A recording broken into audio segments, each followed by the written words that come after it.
Let's jump into Yeah. some moral philosophy. hmm Um, well, we should try to strategize the time a little bit. Uh, there's a lot to get through. I mean, a lot of it is very close to things we might be familiar with respect to Kantian moral theory, where norms come from, where obligations come from, this idea of self legislation, the will being a law unto itself, hmm and the particular conflict between freedom as not determined by another, but causality as being something that is law like or universal. So, how do you bring these two things together? The lack of determination, but then also universal determination, right? Right. Um, there are all sorts of directions we could go with that. I mean, there's the kind of I don't know, like textbook Kantian account, and then there are all the various sorts of ways in which Kant's account is actually a little bit weirder than the textbook version. We could also think about bringing in some stuff from before when we were talking about Maimon and the I Mm. am and all that sort of stuff with respect to um, the notion of this. I don't want to say exactly metaphysical identity, but maybe sort of like meta epistemological identity, right? Mm. If you remember with that, how much do you remember about the whole like from Maimon through Fichte and Schelling, Mm. that development of the I am as the source of freedom?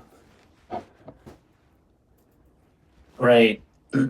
Yeah, I don't remember much, but I just remember something to do with the subject and the predicate and how Yeah. they were, um, where I am just posits a subject, right? Like a pure Yeah. subject that's not bound by. The original rationale for that whole analysis slash tradition was the kind of it was a way of organizing the kind of arbitrary aspect of Kant's table of categories, hmm right? Because there are 12 different forms of judgment, logical forms of judgment, and it's not really necessarily obvious what they all have to do with each other. What does the negative judgment have to do with the I don't know, like the categorical judgment or whatever. It seems like they're just sort of 12 uh, categories that I suppose within each of their groups there's an obvious connection. Like affirmation and negation are obviously related, but hmm what does the singular judgment have to do with the problematic judgment or whatever? So one thing that they were trying to do is find some basic principle that unites everything. hmm And one thing that was obvious was that each of those judgment forms has the the shape or the form of S is P in some organization. Sometimes S is not P, or necessarily S is P, etc. Or if S is P, then A is B, or something like that. hmm And so then they were asking, okay, so what is the kind of like the core principle of that sort of predication, S is P? And what I think Maimon suggested was that since SSP, even though Kant says that that's the minimal, how does he say it exactly? It's like the minimal. The way people describe it now is it's the minimal cognitive act for which we can be responsible, hmm which is to say we experience, when we organize our sensations into experiences, or when we think about the world in terms of propositions, we're always dealing with these unities. So, like a thought is a unity, and this is something Descartes talks about too. It's one of the things that's supposed to distinguish thought from matter. That any material object you can divide, and so if I divide a cup in half, then I have two halves of a cup. But thought thoughts in general are not supposed to be divisible in that way. Like if I hmm One way we could think about it is like if you have, five people and you give each of them one word of a sentence, it's not like each of them has one fifth of the sentence. Yeah. That thoughts have this necessary and primitive unity to them that's not Hmm. divisible in the same way as objects, material objects, and so on. But that, notwithstanding that, it is the case that it's also a complex because you've got these two entities there, a subject and a predicate, that come together in some kind of relationship. So that also seems like it is a complex of things. And so what Mm. Maimon was trying to do was figure out if there's a way to think about judgment that is more simple, more unified, and not a relationship of one thing to something else, but just something that stands in a self relationship, right? And so what he comes up with is this idea that, well, you can think the subject without the predicate. You can't think the predicate without the subject, but you can think the subject without the predicate. Mhm. Um, and so from that, he devises this idea that, well, maybe the reason that you can think the subject without the predicate is that the subject itself is already a sort of self synthesis, Mhm. right? One way to describe that is that the subject is pure determinability without being determined. It is not determined, but it has the capacity to be determined. Yeah. Right. And so when you say, like, I am dot dot dot, what that is saying is that, yes, you are positing a subject, the I, and you're sort of positing this relation. The am is like a copula, it's like something that should join the subject to some perhaps external predicate, but understanding the I am itself as an infinitely open self relationship Mhm. is to think of the subject as essentially in its nature being this sort of openness to determination, but not actually being determined. Right. And so that is supposed to be one kind of formal way of talking about at least one aspect of freedom, the lack of external determination, Yeah. because the subject is a complete idea unto itself. I mean, that's not quite right. It's not exactly a complete idea if what we mean by complete is that it is completely populated with like propositional content or something, because Right. we don't know what fills in the dot dot dot, Yeah. right? But it is complete in a sort of structural sense. I mean, we could even say that it's a kind of well formed proposition. Right. It's just that the determination of it is open. It's Yeah. not fixed.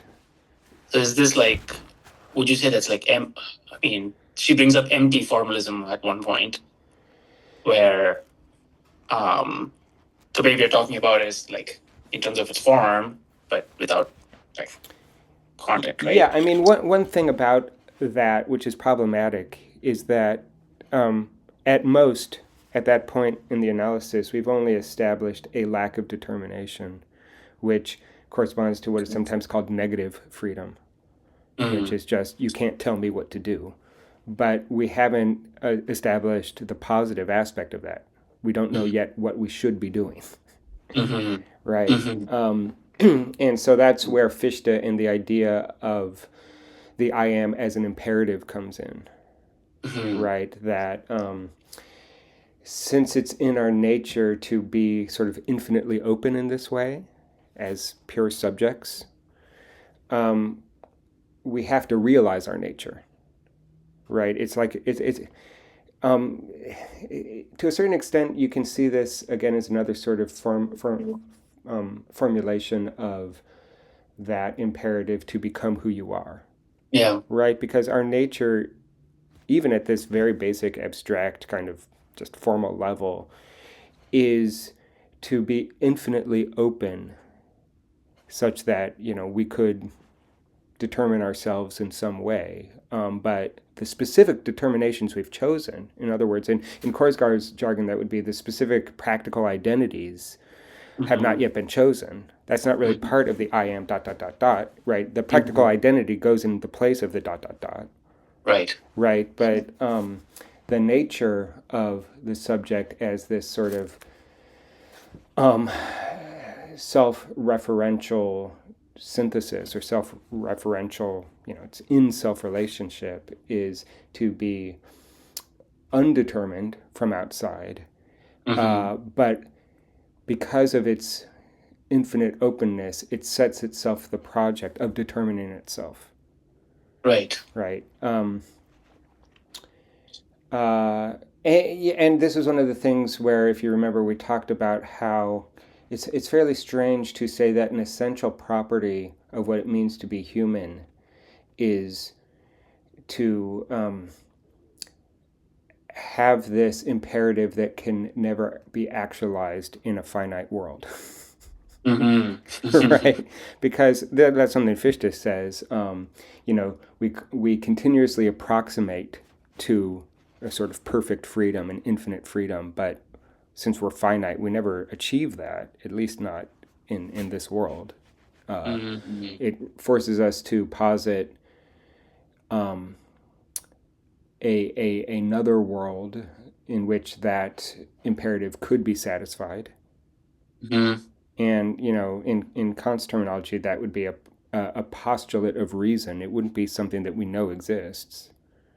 Like some afterlife or some pure. If we're Hindus, then we might postulate this sort of pure return to Brahman or something. Mm-hmm. But that's not Mm-hmm. going to be an object of knowledge. It's just going to be something Right. that, because of the logical structure of this analysis of the subject's sort of self-determining unity, that in order for that to be logically well formed, we have to postulate some theoretical situation, a world in which the imperative of freedom can be actualized. Because Mm-hmm. otherwise, it doesn't make any sense. Like if I say you've got a disposition to do X, but it is impossible for that disposition ever to be actualized, then it doesn't make sense to say that that's a disposition. Yeah. Right? So you say it's not a um, object of reason, but of intuition. No, Like it's an is this idea of reason. okay? So It's an idea of reason. it's an Okay. idea that's the Kantian terminology for a what you might describe as a theoretical postulate that stands in explanation or in fulfillment of some kind of rational extrapolation from whatever the thing is that you're reasoning about. So in this case, we're reasoning about the idea that the subject has this sort of self-determining openness, Mm-hmm. which gets expressed by Fichte as a sort of infinite horizon of freedom. And then the thing is that for that infinite horizon of freedom to be a genuine imperative, then there's got to be some way in which it could be fulfilled. So Mm-hmm. like one way of thinking about it, the Kantian um, formulation that ought implies can, right? You've heard that before. Ought implies Mm-hmm. can. If Mm-hmm. it's impossible to do something, then it doesn't make sense to say you ought to do it. Yeah. Well, it's impossible, at least as Fichte, and I think probably Kant would agree with this. As Fichte says, it's impossible for us to ever perfectly satisfy the freedom to, or the imperative to our own freedom in this Mm-hmm. world anyway. Yeah. So if that were the end of the story, then that would be a situation where even though we ought to be free, we ought to actually actualize our freedom. Mm-hmm. If it's impossible, then it would be a situation in which ought implies cannot. Right. Right? It seems like it would fail as an imperative. So then you've got to posit some situation in which that imperative could be satisfied, Yep. even though it's not in this world. Yep. And that situation is an idea of reason, Mm-hmm. but it's Mm-hmm. not an object of knowledge. Yeah. Right. Okay. So that's a lot of that is very closely connected to the kind of stuff she's talking about here. She tries to secularize it and fit it into the finite world. She's not necessarily that Yeah. interested in the sort of you know, German idealist picture of the beyond and all that kind of stuff. She wants to make it as secular as possible. But I think that the basic, structure is very similar with respect to what it means to be free, and then there's also the difference between a sort of negative freedom, a lack of determination, but then we also have to have a positive project. We have to express our freedom, which she calls our status as citizens of the kingdom of ends, Right. or as human beings as such. That has Mm-hmm. to be expressed in actual practical identities. Yeah. And so that's the way that she kind of encloses it in the finite world, right? Mm-hmm. That really all we're talking about with these imperatives and these obligations is a sort of court that we've set up in our own mind with respect to an authority function and the possibility of punishment on failure of living up to our maxims and so on, which is losing our Yeah. identities and so on. So she's trying to make it a completely non-metaphysical picture. Mm-hmm. And I think, she quotes Kant, or at least kind of paraphrases Kant in describing certain different ways of understanding what it means to be self-conscious with respect to the self. Yeah. Do you remember any of that? She's talking about, there's a tradition from Descartes through to Kant, although Kant goes in a different direction, but there's this tradition that holds that one aspect of self-consciousness is that our minds are completely transparent to ourselves, and that in that transparency we actually can encounter the self as an entity. Right. And Kant suggests that that's not really the case. That's not something that we can infer from the structure of self-consciousness. I mean, I can't find the exact quote, but the basic idea is, Kant, what he often does is he talks about the way that we often hypostasize the functions of consciousness, Mm-hmm. right? And hypostasization means turning something that is actually like a relationship, in other words, a function of consciousness, turning it into an object. So we mistake some aspect of our consciousness and think that it is some objective feature or even entity in the world, right? And Mm-hmm. so there are lots of examples of that kind of thing. Like, I think we've talked about before how you can't infer that, the fact that experience is unified necessarily gives you the experience of a unity, Mm-hmm. because the unity is a function of consciousness. It's the way it brings things together. But that unity itself is not some object out in the world, Mm-hmm. right? Or we talked about it with respect to the ground of being, right? And I don't remember the exact inference, but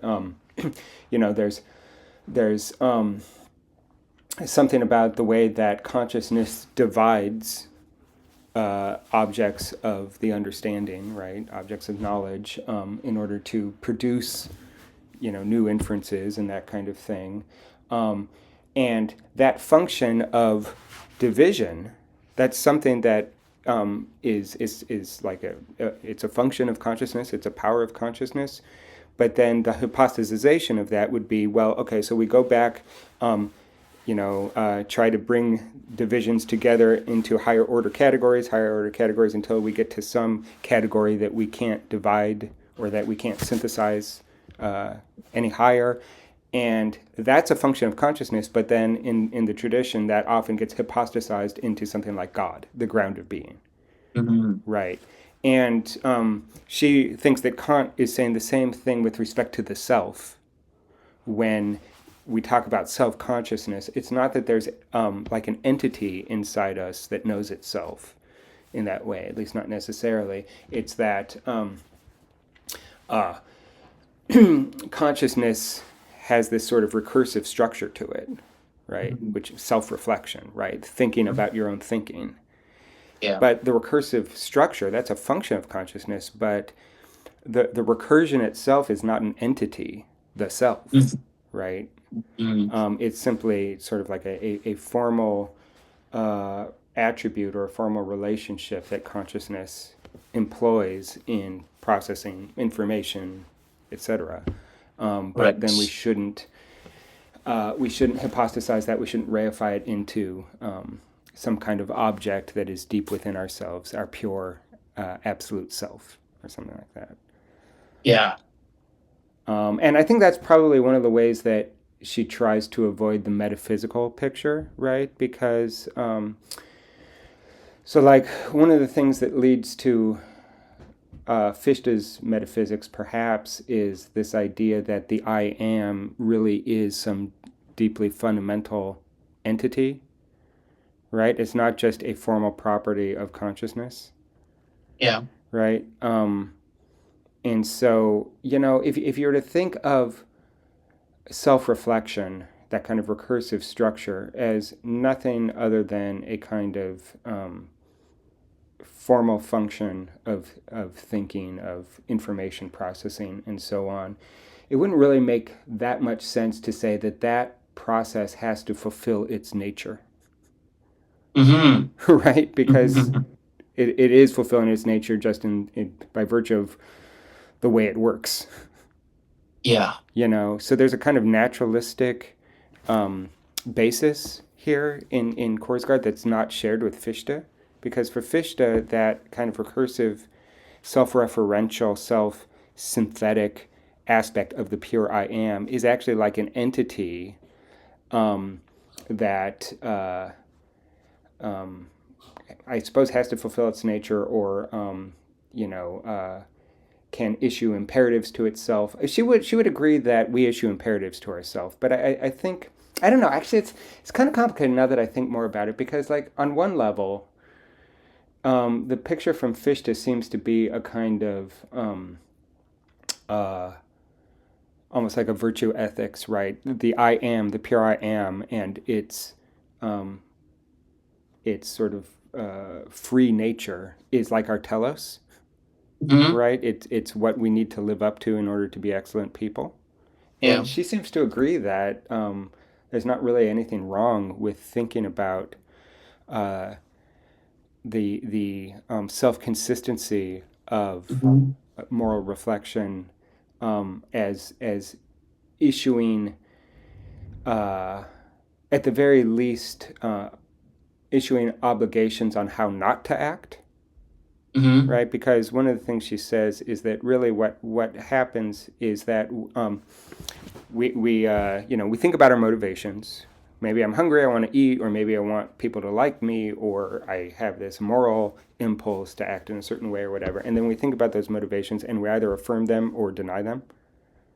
And when we deny them, what happens is we're issuing ourselves an obligation not to Right. act on Yeah. that impulse that I have said no to.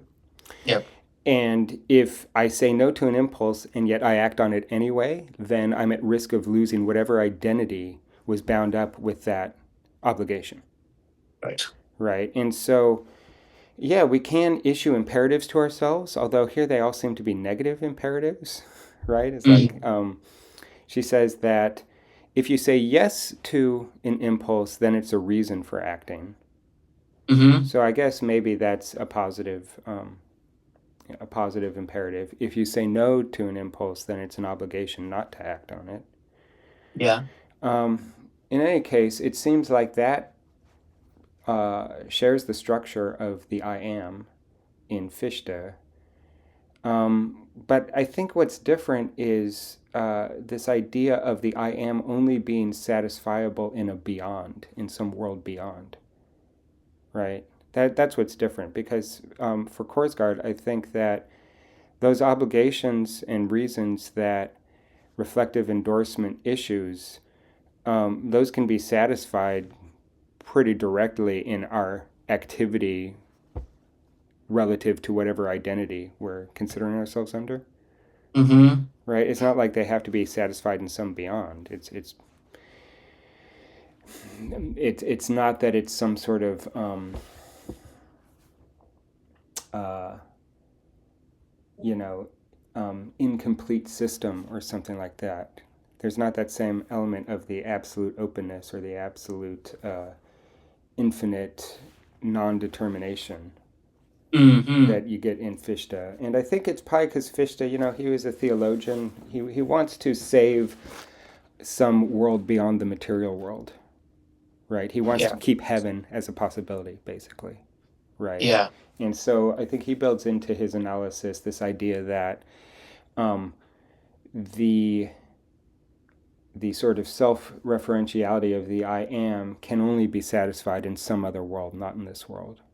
Mm-hmm. Whereas Korsgaard wants to basically, I don't know what her theological beliefs are or whatever, but she wants her theory to fit perfectly well with contemporary science, Yeah. which means that if her theory requires there to be some world beyond the material world, like a heaven, then it wouldn't seem compatible with the sort of agnostic picture of physical sciences, natural Mm-hmm. sciences, right? And that's why I think for her, it's not that the self-reflective structure of um, consciousness. It's not really like a metaphysical entity that can only find its fulfillment in some non-physical world.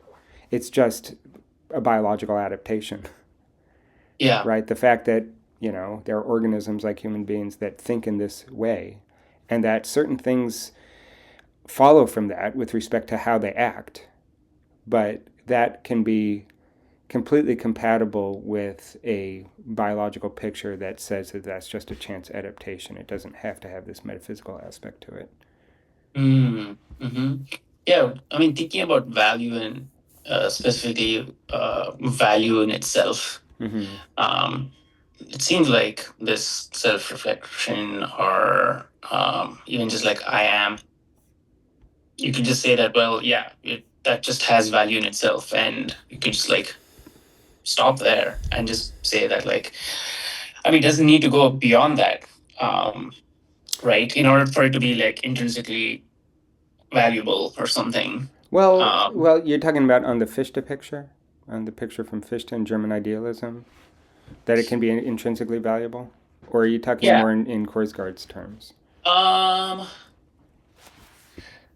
yeah. I mean, well, I'm trying to think about like the realist position where they posit like intrinsically normative entities, and let's Mm-hmm. say, like I am, for example, or even just like Korsgaard's reflective consciousness, and we just say it's like formally strong and its internal structure is really strong, and then that in itself has a value. So Mm-hmm. why bring in this practical identity when in order to like, I don't know, justify it or something? You Uh-huh. can just So leave it at you're, that. you're And you're saying maybe there's a problem with Korsgaard's analysis of intrinsic goodness coming from the internal structure of a maxim, because why does that require like actual activity in the yeah, world, right? Like, yeah, isn't it just enough to have some kind of proposition that is well formed?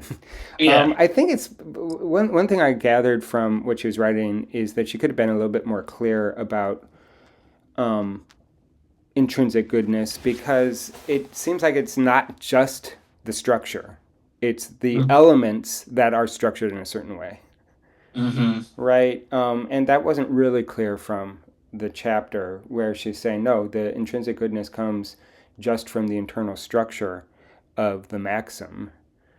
Because at least all the examples that she gives where she's talking about Plato, right? And I think I have them here so I can get it just right. It's something like, I don't return your weapon because I want to keep it for myself. Right. Okay, so it's I will keep my weapon because I want it for myself. Mm-hmm. And then I will refuse to return your weapon because I want it for myself. And then I will refuse to return your weapon because you have gone mad and may hurt someone. Mm-hmm.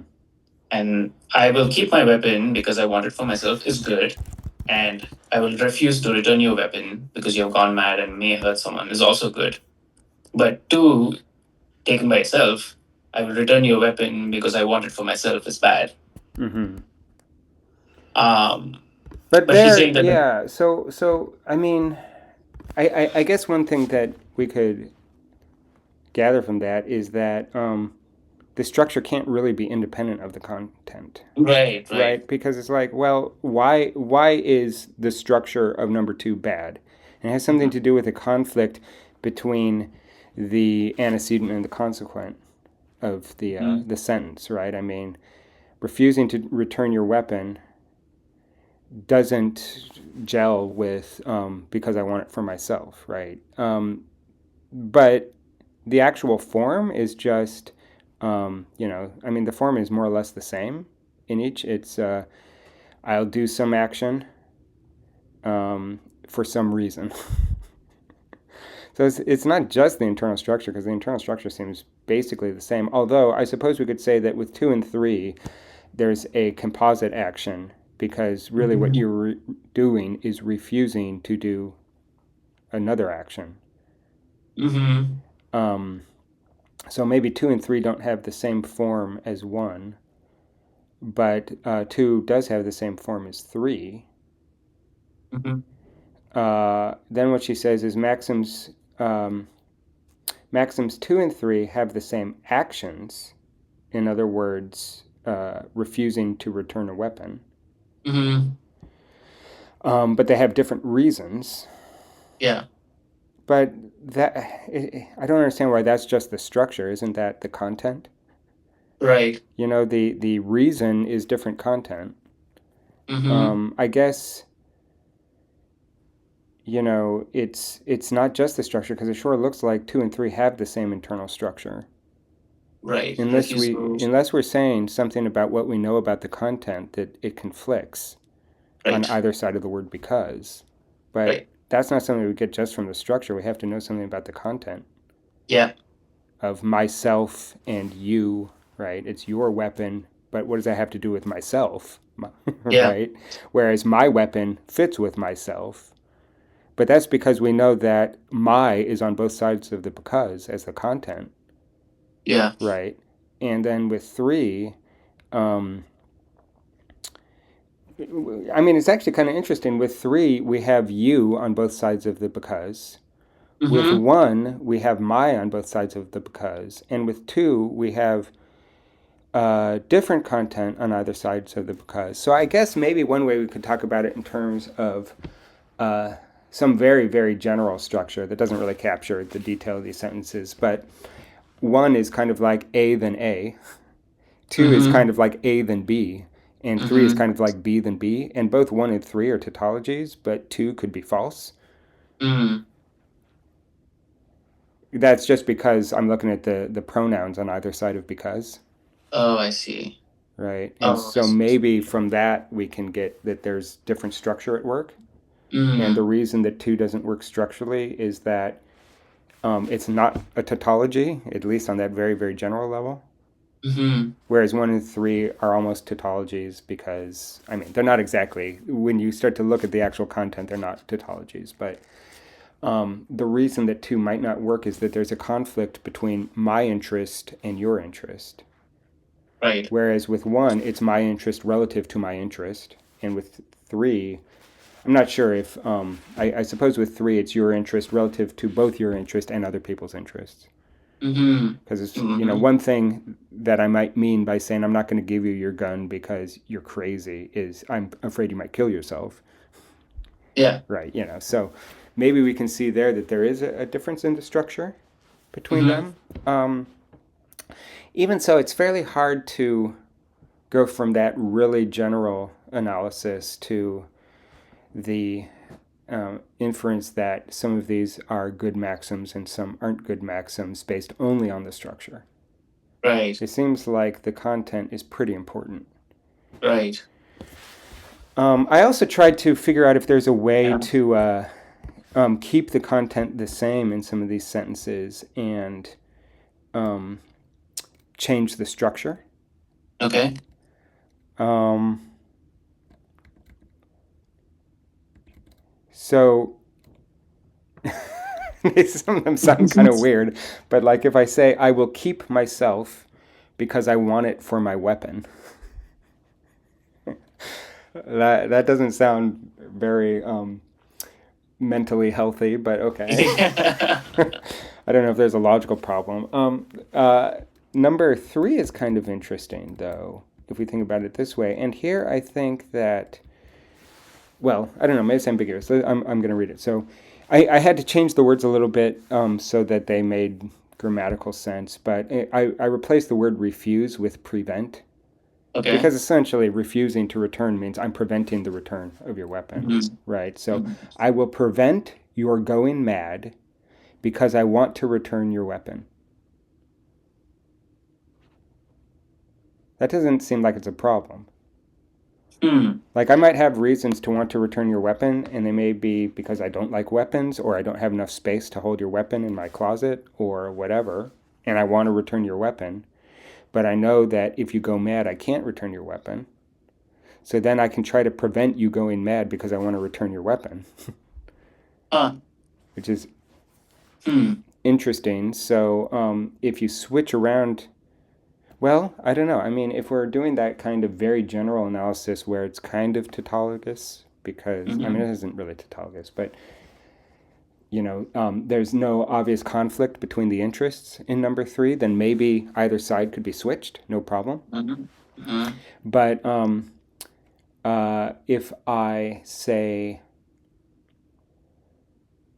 I will refuse to keep your weapon because I want to return it. That would be number two, where you switch the parts. That actually Yeah. seems totally fine. So it's the same content, but switching the structure changes a bad maxim into a good maxim. Mhm. I'll read that again. So the original is I will refuse to return your weapon because I want it for myself, or that's because I want to keep it. Yeah. I will refuse to return your weapon because I want to keep it. If I take the same content but reverse the order, I will refuse to keep your weapon because I want to return it. Mm. That seems totally fine, Mhm. right? So then that would suggest that even though content might play a role, the structure is what determines whether it's a good maxim or not, Mhm. in which case Korsgaard would be right. Yeah. So number three maybe works both ways. Number one kind of works both ways, but it's a little weird to say you want yourself for your weapon. Yeah. Yeah. But number two is interesting because it is a bad maxim. Let's just assume, let's grant that it's a bad maxim, but there's a way to convert it to a good maxim by keeping the content the same but changing its structural position. Mhm. Mhm. So I think that that's what she's getting at there. Uh, it is kind of interesting, the way that then that relates to the idea that we do kind of have to populate our maxims with specific actions, Yeah. right? And do you remember she has a kind of, I don't know, I think a pretty good analysis for why that's the case. How can you bring together this idea that um, the self reflective nature of moral reasoning has intrinsic goodness because of its structure, right? Which seems like a fairly formalist claim, right? We're only Mhm. talking about like the logical structure of these claims. How can you bring that together with the idea that uh, we have to populate our moral claims with actual actions in the real world? Mhm. How does she bring that together? Do you remember? Um. It's in the section where she's talking about communitarianism.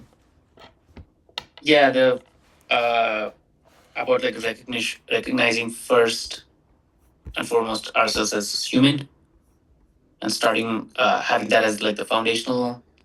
Is that what you're referring to? Well, yeah, but that is going to be hard to get straight from this formal analysis of intrinsic Mm. goodness to the actual activity by starting with that. You are right that that's a part of it, but you need to Yeah. connect those things. So how can you connect them? So it's figuring out how to go from this empty form into content, right? Is that Yeah, basically, right. Yeah. okay? And And actually, there's kind of a trick that she uses mm, for a lot of these things, and it's the same trick that we saw with Hume and Bernard Williams. How do they, quote unquote, ground their moral claims? You know, how is morality, quote unquote, grounded for Hume or for Bernard Williams? She thinks probably also for Kant, at least Kant in um, her version of Kant. Maybe we could even distinguish the way the moral claims are grounded in Korsgaard, Hume, etc., from Fichte, mhm, right? mhm.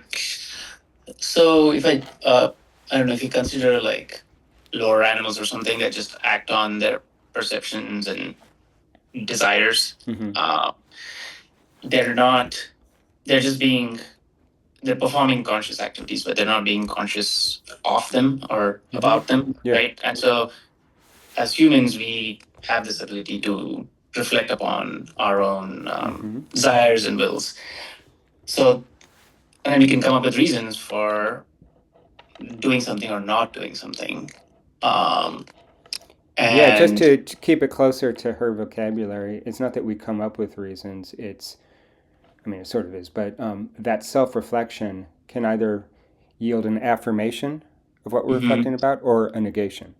yeah, And the affirmation gives us a reason. a reason, right? The Yeah, negation gives us an obligation, which is like a negative reason, a reason not to do the thing. yeah, yeah, So the very structure of self reflection produces reasons in its operation. It's not like we do that and then we come up with reasons. That right. it actually just produces reasons because of its structure. That's the idea. Yeah, But you already touched on the trick, which is to mm, just invoke human nature. yeah, Right? It's yeah, all human nature. right. Right? So, which for, we could say is a biological fact. It's an evolutionary fact. We don't know why we evolved that way. I mean, we can develop theories, and there are lots of theories about why that kind of self reflectivity might have been a beneficial adaptation. Although there are a lot of reasons to think that an evolutionary picture isn't totally adequate because for all sorts of reasons. Just on a nutritional level, that cognitive complexity requires lots of calories. Mhm. It's like if we're really, if survival and reproduction were the only mandate or the only imperative, then consciousness should never have arisen. I mean, because cockroaches are much better at survival than we are. Yeah. Actually, it's kind of interesting listening to some physicists talk about the possibility of alien life, extraterrestrial life. Mm, Because so there's a fairly common idea, which is that intelligence, intelligent life must exist out there because of the vastness of the universe, how many different solar systems and everything there are. There must be other intelligent life. There's a competing idea that holds that actually intelligent life might be exceptionally rare for all sorts of reasons. I mean, just biologically, it doesn't really aid in survival or reproduction, at least not on an immediate level. Like, the amount of intelligence and the even from a sort of intelligent when an intelligent species arises, the amount of time between the development of intelligence and its actual benefit to survival is like thousands of generations or something. yeah. Yeah. And you look around at our world, the Earth, and the most successful species on a survival level are usually the least intelligent. I mean, they certainly don't have self-reflective powers, right? Mhm. And from that, you could infer that it's probably fairly unlikely that you would have technologically intelligent Okay. life, right? Mhm. anyway, I mean, it's an open question, but the human nature picture, the evolutionary picture, gives us some maybe grounding for these skills, although as an explanation, it could go either way, right? Like it's not really obvious that self-reflection is very good at survival, at benefiting or facilitating survival. In any case, that's the way she grounds everything, right? It's all human nature. And so the question, how do you get from the abstract structural analysis of intrinsic goodness to the claim that moral maxims are only adequate if they're populated by specific content? In other words, like how do you actually act in the world, in your community, in your society, with respect to yourself, and so on? Those are all specific, practical identities, right? The more abstract identity is maybe the idea of a human being as such, which just means the sort of animal that does that kind of self-reflective, structurally good reflection, right? Yeah. How do you get from that abstract picture to the more specific picture, where it's like, don't steal from Target, or well, actually, maybe that's fine to steal from Target. Don't steal a little child's ice cream cone, even if you're really hot and you would love to eat ice cream. How do you get from the more abstract formulation of goodness to specific actions that are good? And again, it's going to be grounded in human nature, but what's the specific link?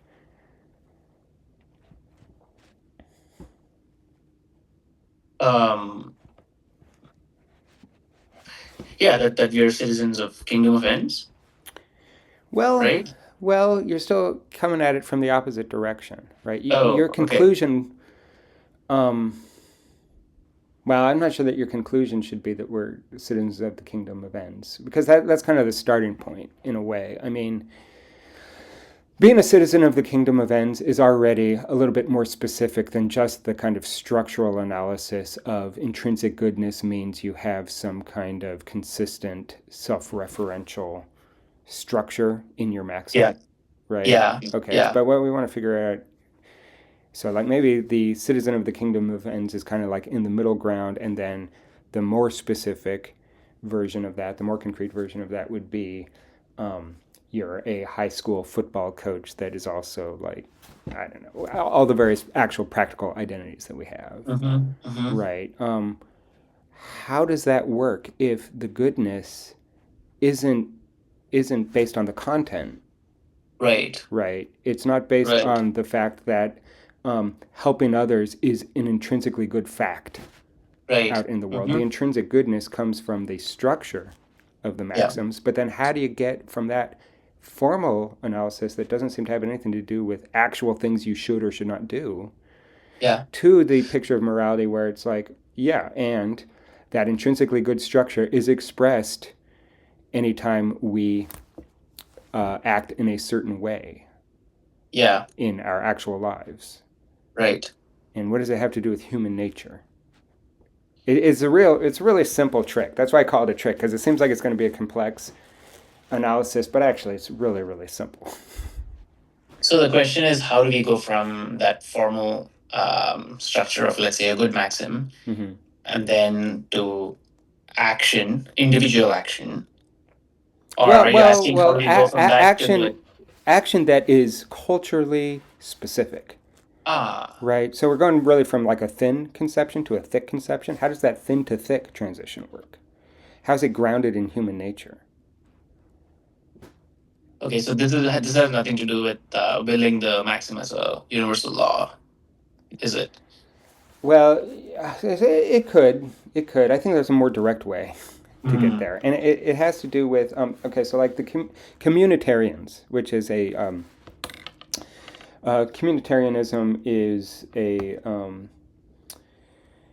kind of like a moral theory that holds that good actions are always situated in a specific community, in a specific culture, right? And so it seems like that should be in conflict with this picture that holds that moral actions have this kind of abstract structural coherence to them. That's what makes them good, right? So then, what does she say about communitarianism and its relationship to human nature?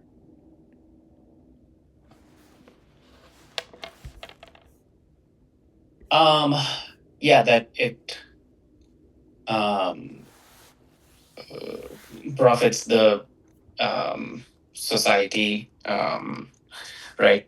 Um, and otherwise, we'd just be egoists, is what she would say, if we're just like Yeah, I acting for mean, ourselves. yeah, I suppose an egoist would be a particular expression, um, just like being an altruist would be an expression. But the basic idea is, and this is why I call it a trick, she basically just says, okay, it's human nature that we desire to have practical identities. Mm, I mean, that's kind of the whole story. Right? It's not the whole story because it is bound up with, like, the human desire to be self-coherent, self-consistent, and that means that our identities have to be self-coherent, self-consistent, right? But we could always ask, well, why do we need practical identities at all, hmm. right? Because, like, don't we get the self-consistency just from the structural status of these maxims? Right, Why does it have to be expressed in specific actions, right? Like, this is what right. you were asking, 20 Hmm. minutes ago, right? It's like, well, wait, Right. how do the specific imperatives come in? Really, all she says is, well, it's human nature that we desire to have communities, practical, specific communities, and Hmm. that's basically it.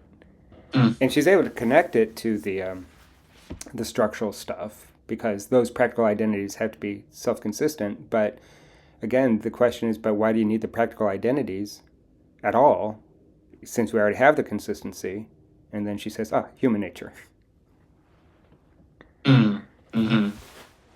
And actually, she's aware of the idea that maybe that seems kind of circular. And the Yeah, way, if you remember what she says about Mill in the previous chapter, she's talking about how Mill gives a pretty good analysis for the basis of normativity in pleasure and pain as a moral fact. But then she says that, yeah, but that analysis only works if we're already utilitarianism. We're yeah, already utilitarians. right, But if you're not, if you want to ask the question, why be a utilitarian, Mill's answer is not going to satisfy you. right. And then she says, doesn't my analysis also have the same problem? Right? Hmm. Like, she's saying, well, it's human nature that we desire these practical identities. It's human nature that we're self-referential in this way, and so on. Maybe her response is kind of weak too. I'm not sure. I mean, it's kind of good on one level and it's kind of not great on another level. Because it kind of just seems to constantly refer to human nature. But her response to that is, here's how I'm different from Mill. Mill's analysis only works if you're already a utilitarian, and not everybody is a utilitarian. But my analysis only works if you already take yourself to be human, Right. and everybody takes themselves to be human. Yeah. So, therefore, it's not circular in the same way as Mill, because we all do take ourselves to be human. I guess there's some question about the definition of human there, Yeah. because it's like a post Enlightenment definition of human, Hmm. right? I Hmm. guess she would have to say something like, you can't escape the Enlightenment picture of what it is to be a human being, what it is to be a citizen of the kingdom of ends, because that's, I don't know, maybe it's a worldwide phenomenon now, although I guess there are probably islands out in the Indian Ocean where, there are people that might not believe that it's human nature to be a citizen of the kingdom of ends, or Yeah. to have practical identities. She would have to claim that, I mean, if she wants to make it, if she wants to make her picture of humanity more than just an expression of a contingent cultural development, enlightenment humanity, then she would have to say that even in those islands out there in the Indian Ocean, um, people have certain roles in their Mhm. society, in their Yeah. culture, and the very nature of having a role demands consistency. Hmm. And so you're always going to have things that would diminish your status as, a mother or a father or a chief of a tribe or whatever, um, which means that you also have things that you have to do if you want to maintain that identity. Yeah. And then again, it's human nature that we need these identities in order to know how to act at all, in order to have a meaningful life. Right. I mean, yeah, she says what you do is an expression of who you are. And, um, you know, and that, I think in the previous chapter or something, she's talking about having a deep, deep sense of who you are. Mm-hmm. And that's like really important. And, um, yeah, I mean, I guess that kind of makes sense because if that does not align, then it's almost like worse than death, right? Because, Mm-hmm. Yeah, sure. Yeah, it's interesting to think about what she's saying with respect to that kind of Homeric maxim, "Who you are is what you do." I mean, that's Nietzsche's formulation of it. But Mhm. it is kind of interesting because you know um, she thinks that coherent conself. Man, I don't know. I keep having these. um, Flips. yeah, vocal slips or whatever. Consistent, coherent self-reflection is an activity, among other Mhm. things, right? So one thing that you have to keep in mind is that it's definitely not a Platonic picture that holds that reflection or truth is somehow separate from activity, right? It may simply be a biological adaptation that we think in this sort of self reflective way. Um, but we do think in that way. And uh, so you kind of can't get rid of that aspect of human activity and Mhm. still, I suppose, remain a coherent human being. I mean, I suppose there are certain pathologies where you don't have a stable sense of identity at all, right? Yeah. Schizophrenia or multiple personality uh, disorder or whatever they call that now. Yeah. So there are definitely situations in which you can fail to be a consistent human being. Mhm. Um, but then that seems sort of like a version of the idea that if you're insane, you're not fully human. Mhm. And there may be all sorts of reasons to worry about that definition of what it means to be human, Yeah. right? But I guess the idea is if you are absolutely incapable of making your impulses into reasons or obligations not to do something, then you lose your reason to live. And that sentence, losing your reason to live, I don't think means that you do have a reason to commit suicide. Mhm. I think all it's saying is that you could continue living, but you don't have reason to live. You're just Yeah. alive. Yeah. Like a wonton or something. You're a wonton, or maybe you're like somebody out on the sidewalk who like is just muttering and is acting in a totally inconsistent way or something. Uh, and it's not saying that you don't have a reason to live doesn't necessarily mean your life doesn't have value. Yeah. Not because it could have Mhm. value in all sorts of ways that don't immediately have to do with the consistency of an identity. Yeah. But when she says if you fail the reflectivity test or whatever she calls it, you lose all reason to act and live at all. Is simply to say that you sort of revert to a kind of animal nature, Yeah. right? Which is a fairly traditional picture. Yeah. I'm not sure what she would have to say about the rights of neurodivergent people or mentally Mm-hmm. ill people and so on. That's always a contentious element in Kantian ethics, but seems like that's certainly here too. Yeah. Which means that to be a fully functioning human being, just like to be a fully functioning human being, you know, you could think about that on a physical level with respect to what your physical powers, your physical capabilities are. And there is a sense in which if you don't have any arms or legs, you're not fully functional on a material level. Mm-hmm. But this is then talking about it more in terms of some kind of social slash cognitive level, Yeah. right? If you lose the capability to perform certain types of activities, self-reflection, then you're not a fully functional human being. Mm-hmm.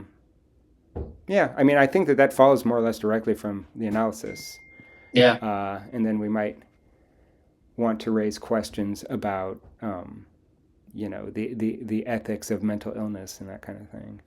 Right. Right. Mm-hmm. Mm-hmm. I don't know if, I mean, it might be just an empirical, something that could be studied empirically with respect to, is there ever really anybody that is, I mean, certainly there are people that are just not conscious, that are in like a vegetative state or something. Um, Sorry, my dog keeps scratching on my door, so I'm going to let him in and then we'll Uh-huh. continue. All right, Harvey. I mean, there might be people that are in a vegetative state that have no reflection at all, no thought, Yeah. or even that's a question that could be investigated empirically. But it could also be investigated empirically, at least on a sort of, psychological sort of survey-based level, maybe. The degree to which mentally ill people actually do either maintain some kind of identity or want to maintain an identity, even if they are inconsistent. Or Mm-hmm. it could be the sort of thing where, they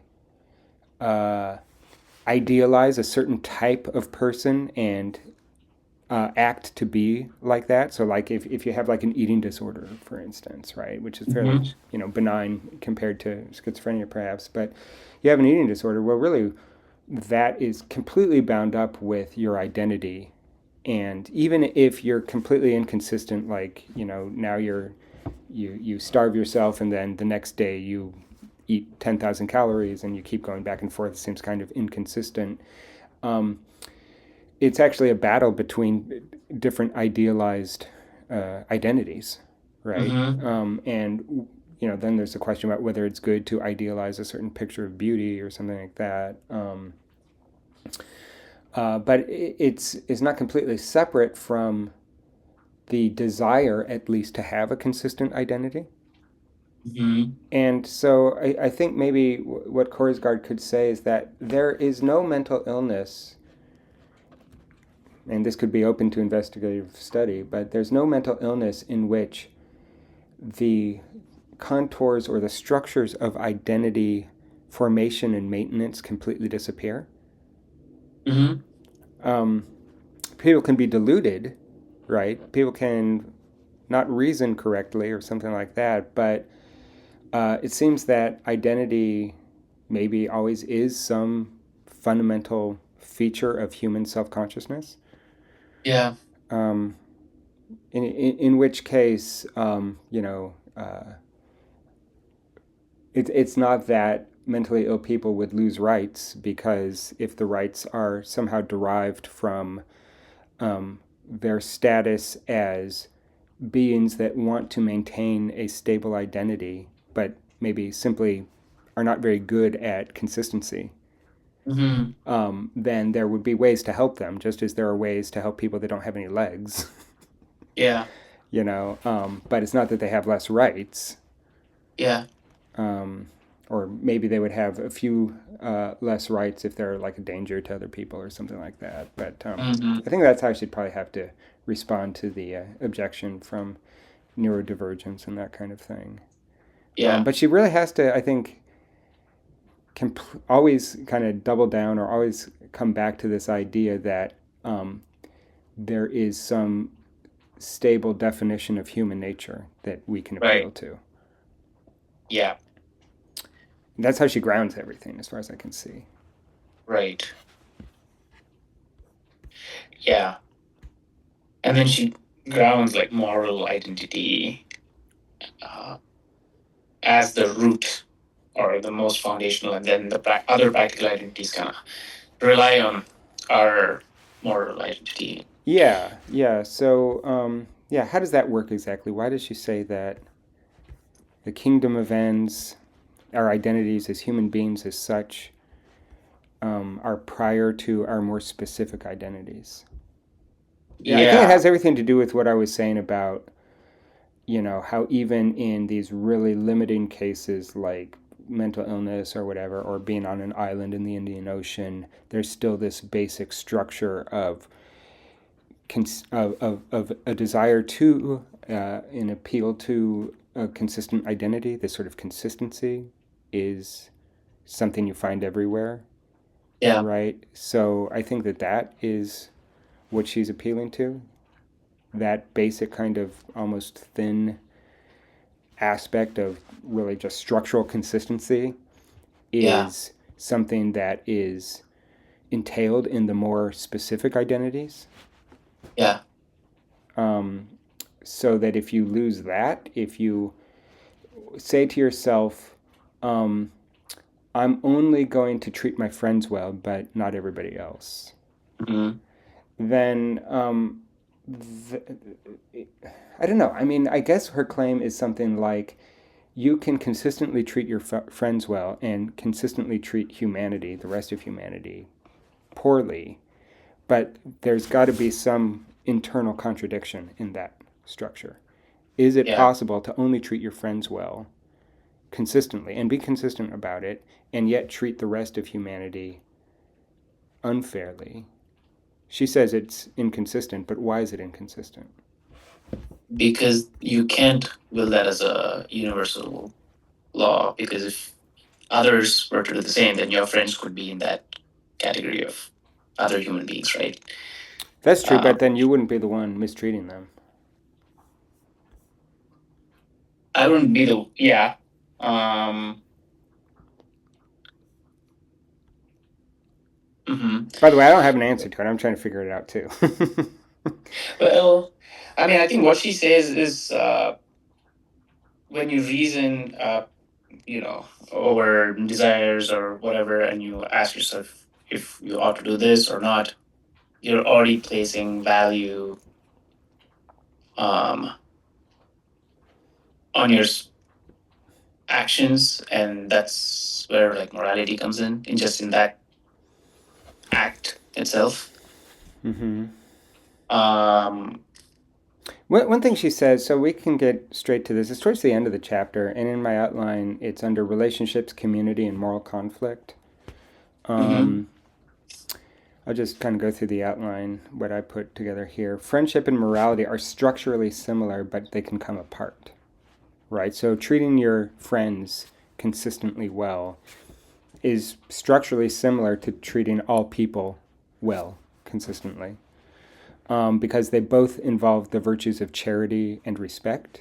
You have to Mhm. respect your friends and you have to be good to them. And she also says that friendship is a reciprocal relationship. It's not just that uh, if you're a friend that you use your friend to make yourself happy. Part of the definition of being a friend is that you try to make your friend happy too. You want to have this mutual happiness, Yeah. right? And places where friendships can go awry often have to do with the idea that one person is pulling more of the weight, Mhm. right? So for a friendship to be a genuine relationship that can continue on, it has to have that reciprocal, happy making structure on both sides. Yeah. Um, And so that's bound up with respect, but also with charity, right? Because it's not just that we respect our friends and so we don't make them unhappy. We also actively want to make them happy, and we want them to Mm-hmm. make us happy, and so on. Mm-hmm. But then she says that because they're only structurally similar, I think she says that they align, but it's not that friendship is subordinated to morality. It's not like morality is the more general concept, and that friendship is contained within morality. It's they're kind of like they overlap, but there's Mm-hmm. some domain of friendship that could be considered not to fall under morality. Yeah. So she says one does not have to be moral to be a friend. For instance, if Mm-hmm. you just show excessive loyalty to a friend, that can come at the cost of your moral relationship with everybody else. So like the mafia or something is an example of this. Yeah, they treat each other well and respectful and try to help each other and so on, but they'll kill anybody that isn't part of their friend circle, right? Yeah. you know, Yeah. so it seems Yeah. fairly clear that you can have these conflicts. Mm-hmm. Uh, they can conflict because they arise from different motivational sources, is what she Mm-hmm. says. Mm. I think she also says that she's going to deal with this in the next chapter. Yeah. I think she pushes that Yes. off. Yeah. How this is possible, that friendship can have almost the same structure as morality, and yet they can come into conflict. Mm-hmm. But she says they really arise from different motivational sources. I think maybe, this might be one of the things where there's a traditional distinction between nature and what is it? Nature and law, or nature and society, as Mm-hmm. regards ethical motivation. So, like, I don't know if you've ever heard of the series of tragedies, the Oresteia, by Aeschylus. It's this interesting series of plays where so basically there's this war, the Trojan War, that goes on for like 10 years or something like that, and then there's this king from some island that goes off and fights and then comes back 10 years later and finds that his wife is now living with some other guy, and she's made herself queen of the island, and she's kind of surprised and angry that he shows up 10 years later, and so she has him killed. And then that's like the first play, and then the next play is called Electra, and there are a few operas about Electra. I think Richard Strauss has an opera about Electra. Electra is then the story about how the children of that queen plot to kill the queen. Mm. And one of the conflicts there is that they're the children, they're killing their mother, right? Which seems like they are destroying a certain bond of nature, right? Like children, it's when we were Mm. talking about like different uses of the word unnatural, and in our age, the paradigm example is like homosexuality. Homosexuality happens, but if you can call it unnatural, then you're saying that there's a sort of natural purpose to human beings. You can say the same thing about children killing their parents or Yeah. parents killing their children. That seems kind of Yeah. unnatural, Yeah. even though it happens, Yeah. right? So then what are we talking about? We're talking about this idea that there's a kind of natural law, a kind of natural purpose to the Mm-hmm. parent-child relationship that Yeah. can be violated. And Mm-hmm. so one of the main themes in that play, the second one, is what does it mean to violate nature? The natural duty that the children have to their parents. And then the Mm-hmm. third play is about justice. Mm. And so in that play, that one's called The Furies. And the Furies are these kind of like minor gods, minor deities that are supposed to be the source of righteous anger. So, Mm. like, if you kill my father, then I have this righteous anger to go and kill you. Mm. And the Furies are that anger, right? They're like the Mm. personification of that anger.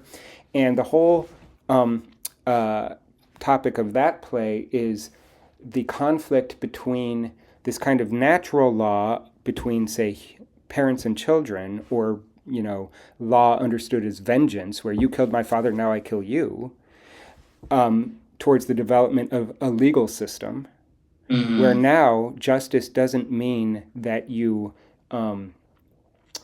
follow the law of nature. Justice means that you follow the law of reason. Mm-hmm. And so that there's this conflict between reason as lawgiver and nature as lawgiver. Mm-hmm. And I think that's the conflict she's talking about here with friendship and morality. Right? This idea of, yeah, there is a kind of justice to nature. Right? Yeah. Here we're talking about friends, so it seems like it's kind of a contingent relationship. But you could say the same thing about like a father that only treats their children well or treats their family well and treats everybody else terribly. They steal from everybody else to give to their family. There's a way of thinking about that as natural and just, and on some level, especially when you become a parent yourself, it feels like that is just in a way to help your children any way you can. Yeah. But it's also contrary to morality, understood as a universal law. Yeah. Right. And so I think that's the source of the conflict, where she's saying these things come from two different sources of motivation. She's talking about that nature reason conflict. Mm. Mm-hmm. She says, there is no general reason why the laws of the kingdom of ends should have more force than the laws of a kingdom of two. So, Mm-hmm. like, we could have a relationship where we always treat each other very well. We always help each other. We always make each other happy. We never hurt each other. And it's completely consistent. But we're complete assholes to everybody else. Yeah. And so, what she says at the end of this chapter is there's no general law that can decide which one's more Better or correct, or yeah. that says that the laws of morality have more force, are somehow more Yeah. powerful, or somehow should be controlling these more kind of natural bonds of family and friendship. Yeah. But she doesn't tell us how she's going to solve the problem yet. That's going to come in the next chapter, I believe. Mm-hmm. Um. So when it comes to moral identity, one point she talks about how it's necessary and it's not contingent or relative. Mm-hmm. Um. Yeah. Just and the way she arrives at that is um. I'm trying to figure out how she arrives at Yeah, that. well, Like. I'm not sure. I'm not sure exactly what you're saying her claim is there. What it sounds like you're saying is she ends up saying that she comes to be a moral realist. It seems like she ends up defending moral realism, but she's defending procedural realism and not substantive realism. Yeah. Right? And the reason it's procedural realism is that the intrinsic goodness of a maxim comes from its structure of self reflection. Yeah. Right? In other words, there's like a thought process we go through. That's the Right. procedure that yields the intrinsically good maxim, the maxim that has this coherent structure. Yeah. And that structure is intrinsically good, but not because it's some fact out there independent of us or independent of our thought processes.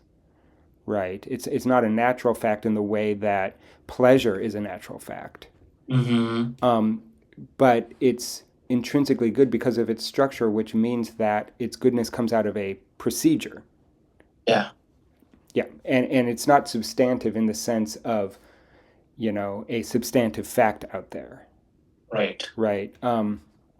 So that means with respect to the question, is it contingent or not? Is the goodness contingent or not? Substantively, it's contingent, but Mm-hmm. procedurally, it's not contingent. Yeah. I think that's Yeah. the idea. Yeah. That makes sense. I put in a lot of extra stuff here because I was thinking through some problems of like crimes against humanity and that kind of thing. Mm-hmm. And also with respect to like what she has to say about public and private reasons. And like when you commit yourself to an identity, you're no longer free to act on your reasons. You Mm-hmm. remember that? That was a kind of Yeah. weird and at first disturbing disturbing analysis, especially in the current age in the United States and so on. But then I started thinking about ways that actually the structure of her analysis works quite well, because you have to appeal to your status as a human being, not just as a citizen. Yeah. Right. Maybe I'll just go through that in my outline. It's on page Yeah. 12 of this. It's under reasons and commitments. Oh, man. Mm-hmm. Actually, we should start. Well, we only have 15 minutes, huh? Um, uh, yeah, I added, maybe we can go to conflict, commitment, and levels of normativity, and then end with the reasons and commitment stuff. So, one thing that she says, and this is related to what you were talking about last time, where we were talking about like the sensible knave, either understood on that social level where there's a system and the sensible knave flouts the system but always ends up on top. But Yeah. that can be internalized to your own maxims. Like, usually I don't steal, but every once in a while I feel like eating a candy bar, and so I just take a candy bar and I walk away and nothing happens. And then the question is, how is that possible if moral maxims are supposed to be universal? And generally, whenever you have a universal claim, even one counterexample disproves the claim, Mm-hmm. right? So how can you make exceptions and yet not completely destroy your identity if these are Mm-hmm. supposed to be universal claims? And then she gets into this thing about how there are like different levels Mm-hmm. of commitments, different levels of exceptions, and so on. And so it's not necessarily only going to be um, a quantitative issue, right? Where it's like, okay, if I steal a candy bar 6 times, I'm okay, but if I steal it 7 times, then I'm a thief. Mm-hmm. Because then there are also different levels of commitments that have more bearing or are more essential to your identity, and then certain commitments that are less essential to your identity. Yeah. And in my outline under conflict, commitment, and levels of normativity, I was thinking this through. That's where my initials are, HH. And I came up with some terms for this. Some norms are shallow, others are Mm-hmm. deep. Mm. So, there are all sorts of surface norms. I call them courtesies that should hold most of the time, but if you violate them, even if you violate them a lot, even maybe if you violate them the majority of the time, it doesn't Mm-hmm. necessarily destroy your identity. It might destroy some very superficial identity, but it doesn't destroy your more important identities. So, like, one thing could be maybe it's shoplifting, or maybe it's uh, um, actually, the class of these sorts of activities would be called sub-erogatory activities. Mm-hmm.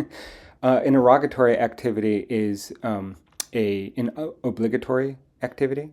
So Okay. something is erogatory if you have to do it to be moral. Super erogatory activities would be things that are above the call of duty, Mm. like beyond what you have to do to be moral. So Mm. like if you went and you donated everything you own to the poor and then went and whatever, like totally sacrificed yourself in every imaginable way, that would be beyond what you would strictly have to do in order to be moral. That would be Mm-hmm. super erogatory, but then there are also sub erogatory actions. And those would be things like maybe like malicious compliance or something, Mm. where like what you do matches the letter of the law, matches the letter of your obligation, but you end up seeming kind of like an asshole or kind of Mm. annoying or something like that, Mm. right?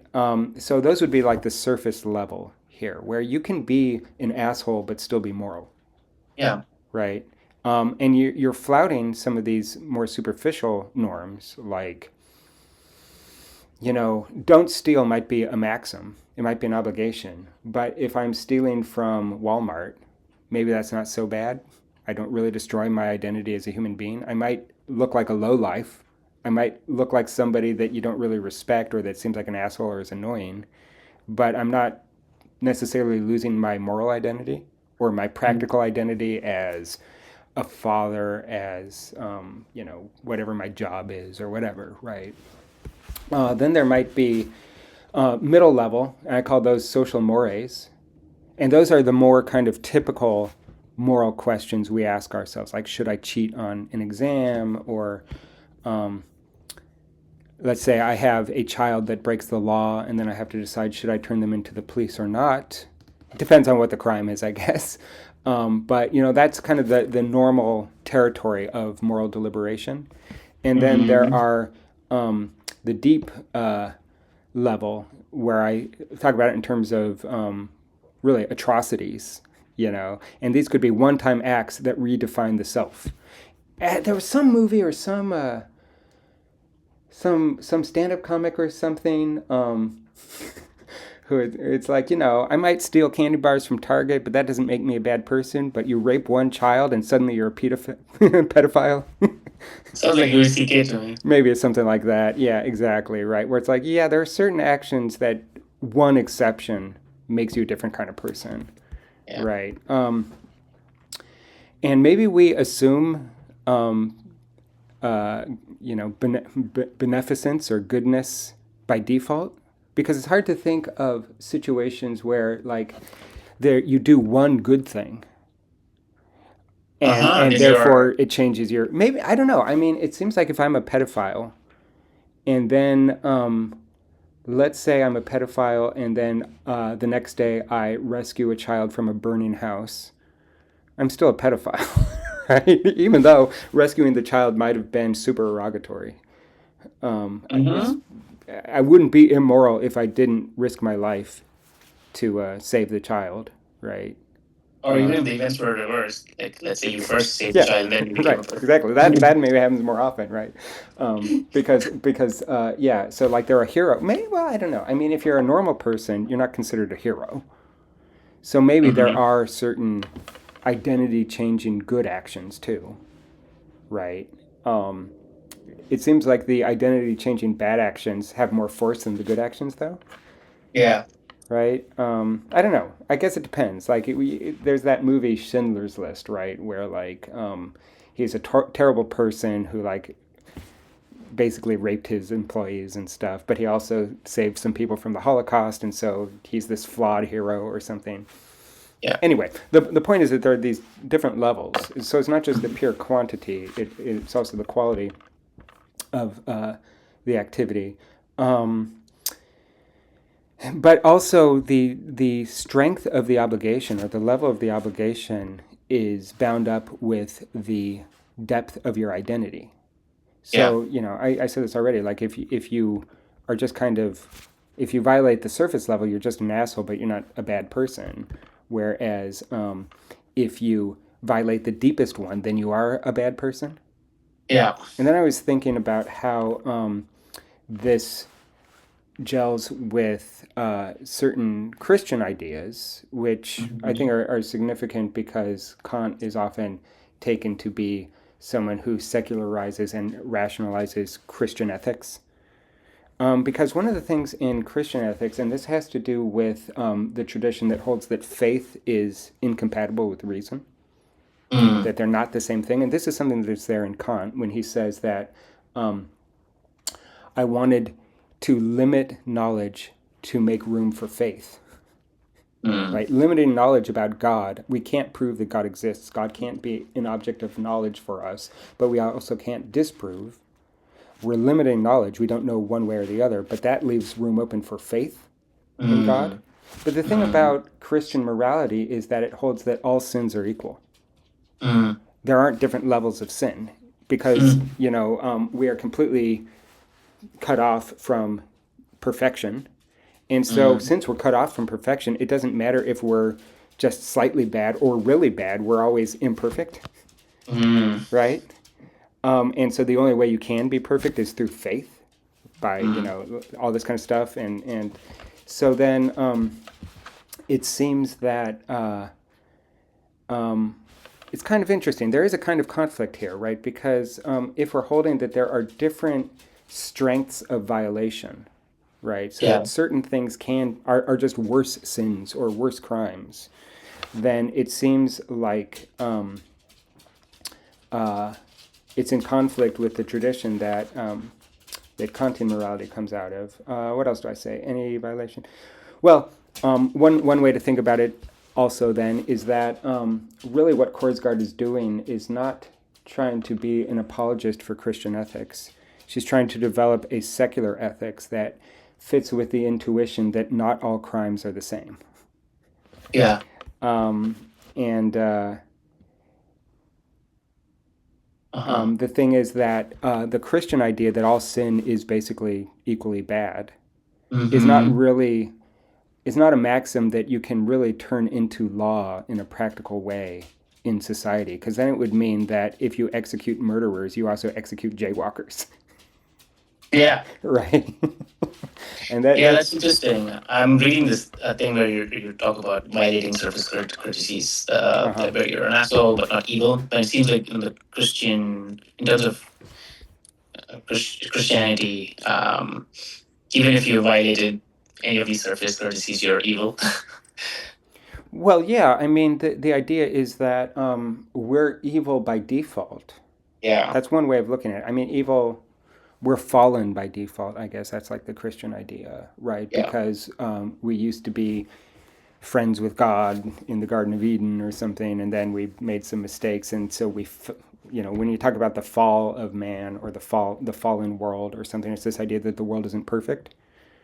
But if you're already not perfect, then on a certain definition of what it means to be imperfect, there's not really any.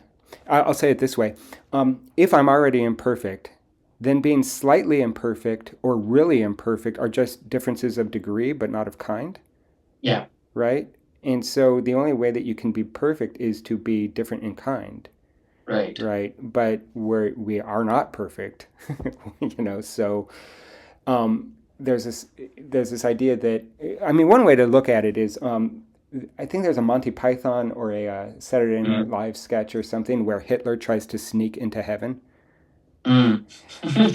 and there's this idea that in Christianity, Hitler might be in heaven if, like, right before he killed himself, he confessed all his sins and said, "Oh, I wish I hadn't done this," and maybe his heart was really pure and honest, and he realized that everything he did was wrong, and then he asks God for forgiveness. Hitler could go to heaven, Mm. right? It's not that what he's done can always shuts him out, as long as he made that move And to repents and all this kind of stuff, right? Which is to say that even the worst crime does not um, does not forbid you from entering heaven, right? mm. But you do have to ask for forgiveness so that you can become perfect. Okay. That's the idea, right? And on Mm. a certain level, maybe there's something kind of nice about that, because it means that even murderers are human beings that we should respect on some basic level, because they have the capacity to overcome their sins, Yeah. right? That's the Christian idea anyway. But then it ends up in a very unactionable legal system where I guess that would mean that you would punish all crimes the same way. Right. Um, and the other thing that I was thinking about is this idea that atrocities are kind of absurdities. Mm.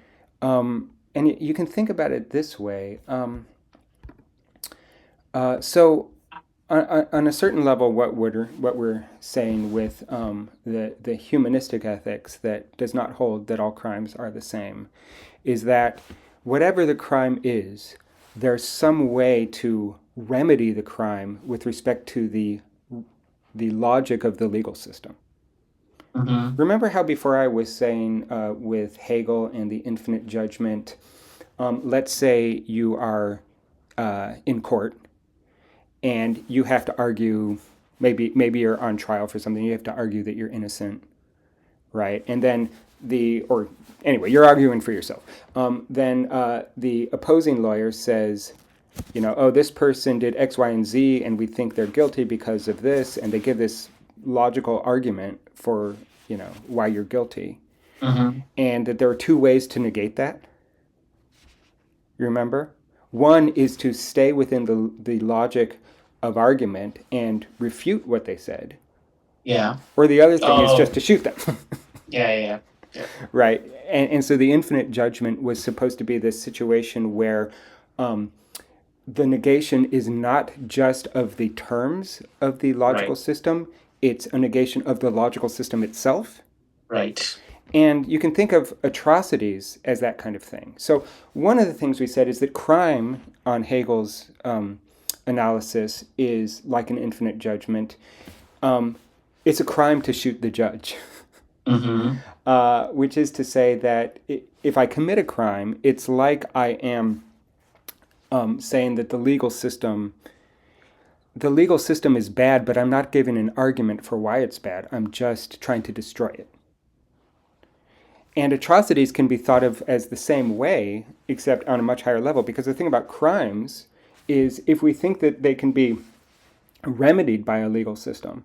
So you commit a crime, and then you go to court, and then you have an argument about what should happen because of the crime, and then you go to jail, and maybe you work for, in an ideal society, you would like work for charities or something like that, right? In other words, you're paying your debt to society, which means that your crime is being folded back into the rational system of the law. Yeah. But atrocities are a situation in which the legal system is either completely obliterated or is made absurd. One of the things that's interesting is like you can make crimes legal. Like it's not impossible to say, you know what, we're going to kill anybody that doesn't fit our picture of the ideal citizen, right? And that's obviously a crime, and yet you can make it legal. Yeah. And so the thing about that, though, is on this picture, a legal system that makes crimes legal is actually absurd. It's self-contradictory. Because essentially what it's saying is we're making the rejection of a rational system rational. We're rationalizing the rejection of rationality. Right. Right.